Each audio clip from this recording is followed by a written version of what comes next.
కార్యక్రమానికి పెద్దలు గౌరవనీయులు పార్లమెంట్ సభ్యులు పార్లమెంటు ప్యానెల్ స్పీకర్ మన ఎంపీ గారు మిథున్ రెడ్డి గారికి, అలాగే సభాధ్యక్షులు అన్నగారు బాబురెడ్డి గారికి,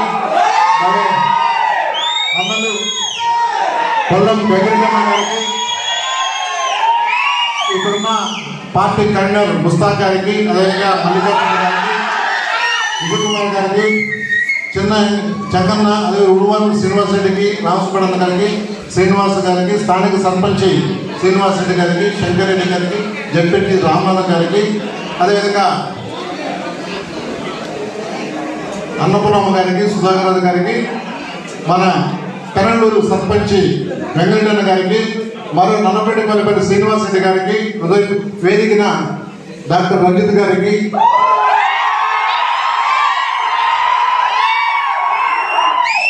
అందరికీ పేరు మర్చిపోతే పేరు పేరు నమస్కారాలు. ఇది భవిష్యత్తు చూస్తామంటే ఈ ఉత్సవము ఈ మూమెంట్ చూస్తామంటే ఆఫ్టర్ రిజల్ట్ తర్వాత వచ్చిన మీటింగ్ మాత్రం అనిపిస్తుంది.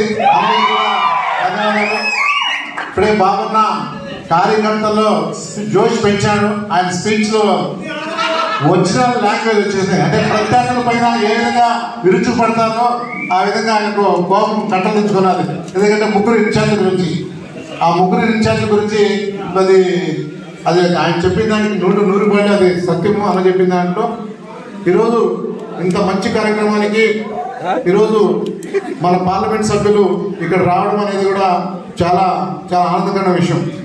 ఈరోజు ముఖ్యంగా 2 మాటలు చెప్పి మీతో షేర్ చేసేస్తున్నాం. గడిచిన 5 సంవత్సరాల్లో గౌరవ ముఖ్యమంత్రి జగన్మోహన్ రెడ్డి గారు మనకు ఇంటింటికి సంక్షేమం చేరే విధంగా తనకు ఏదైతే ఉందో తన యొక్క సామ్రాజ్యం, తన వేసుకున్న రూట్ మ్యాప్ను వాలంటీర్ల ద్వారా, గ్రామ సచివాలయ ద్వారా ప్రతి ఇంటికి 1,00,000 నుంచి దాదాపు 10 లక్షల వరకు కూడా వచ్చిన పరిస్థితి ఈరోజు దేశంలో ఎక్కడ లేదు. ఒక ఆంధ్రప్రదేశ్లోనే చూస్తామని చెప్పి కూడా తెలియజేస్తున్నాం. దాంతోపాటు ఈరోజు డెవలప్మెంట్ కూడా ఈ సమాధానం మీకు అందరూ తెలియజేస్తున్నాం. దాంతోపాటు డెవలప్మెంట్ తీసుకుంటే ఇందాక బాబాలు చెప్పినట్టు కనీవిని రీతిలో, ఎందుకంటే గతంలో 2014-19 సంవత్సరంలో ఒక రోడ్డు వేసుకోవాలంటే చాలా ఇబ్బందిమైన పరిస్థితి. ఈరోజు చూస్తాం కోర్టు చిట్టివేల నుంచి ఓరువరపల్లి మీదుగా దాదాపు 9.5 కోట్లు ఒకటే స్ట్రెచ్. దాంతోపాటు ఇప్పుడు ఉడువారపల్లి నుంచి దాదాపు మన రామసుబ్బన్న ఊరు దాటుకుంటారు ఒకే స్ట్రెచ్ రోడ్డు. ఇటువంటి చేసుకుంటే అండర్ బ్రిడ్జెస్, అదేవిధంగా డెవలప్మెంట్ అండ్ రోడ్స్ దాదాపు 160 కోట్ల రూపాయలతో రోడ్డు వేసే పరిస్థితి. ఇంత చక్కటి మనకు నాయకత్వము, ఇంత చక్కటి మన క్యాడర్ నిజంగా అదృష్టవంతం అని చెప్పేసుకొని కూడా ఈ సమాధానం మీకు అందరం మేము తెలియజేస్తున్నాం. ఇది ఇప్పుడు నుంచి చూస్తున్నాం. ఇప్పుడు జరగబోయే ఎలక్షన్ మీకు తెలుసు, తెలుగుదేశం కానీ, జనసేన కానీ, బీజేపీ కానీ ఈ యొక్క వాస్తవ పరిస్థితులు కూడా మీరు అందరూ కూడా గ్రహించాలి. వాస్తవ పరిస్థితులు కూడా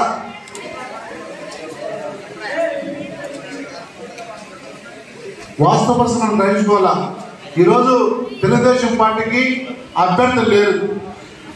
40 సంవత్సరాల చరిత్ర పార్టీకి అభ్యర్థులు లేరు. క్యాండిడేట్ దొరక అరువు తెచ్చుకున్నారు. బయట అరువు తెచ్చుకున్న పరిస్థితి ఎంత దుస్థితికి వచ్చిందో ఒకసారి మీరు చూసుకోవాలా. అదేవిధంగా జనసేన, మీకు జనసేన అంటే తెలుసు. జనసేన అంటే ఇమ్మీడియట్ గా ప్యాకేజ్ సరే కావాలంటే ఏదో ఒక పార్టీతో పెట్టుకుంటే గౌరవంగా మనం ఉండాలా అనే ఉద్దేశంతోనే ప్రధానమంత్రికి ఇష్టం లేదు. ఎందుకంటే జగన్ అనే ఒక అద్భుతమైన ఒక పవర్ఫుల్ మ్యాన్ ఆంధ్రప్రదేశ్ ఉన్నాడు. అతను ఓటుకోవాలంటే ఒకటి సాధ్యం కాదని ప్రధానమంత్రి స్వయంగా ఎన్నో మీటింగ్ చెప్పిన పరిస్థితి జగన్ గురించి. అది మన యొక్క జగన్ యొక్క స్టేట్.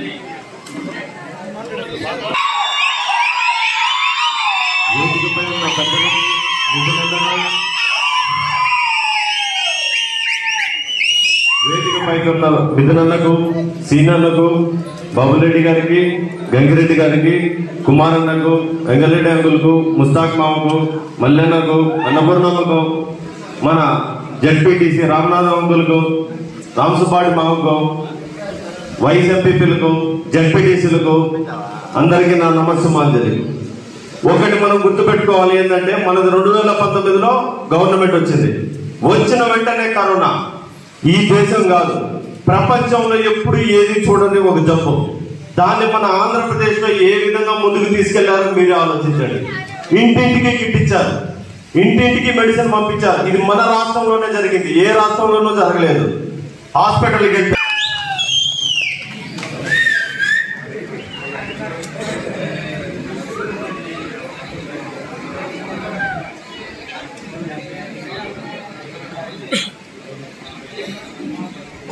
వేదిక మీద ఉన్న గౌరవ పెద్దలకు, ఈరోజు ఈ కార్యక్రమానికి చేసిన మన పుల్లంపేట మండల వైఎస్ఆర్సీపీ కుటుంబ సభ్యులకు,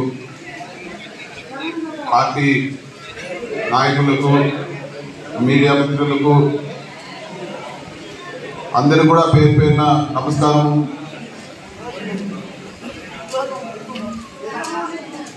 ఎప్పుడు కోడూరులో ఎమ్మెల్యే గెలిచారంటే గెలుపు ఒక భాగము పుల్లంపేట మండలం నుంచే వచ్చిందని చెప్పి కూడా నేను ఈరోజు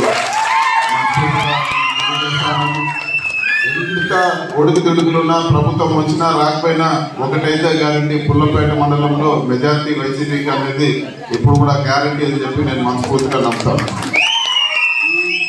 ఈ మెజార్టీ వచ్చిందంటే ఏదో ఊరికే వచ్చేసింది కాదు, ఊరికే అట్లా ఏదో పోలింగ్ జరిగింది వచ్చింది కాదు. ఇది వరకు పెద్దవాళ్ళందరూ కూడా చెప్పినారు, మన డాక్టర్ గారు కూడా చెప్పారు, ఎన్నో కేసులు పెట్టుకొని, ఎన్నో ఆస్తులు పోగొట్టుకొని, ఎన్నో ఇబ్బందులు పడి ఈరోజు ఆ పార్టీ ఆ పటిష్ట స్థితిలో ఉందని చెప్పి కూడా మీకు అందరూ కూడా నేను తెలియజేస్తున్నాను. ఇది వాస్తవము.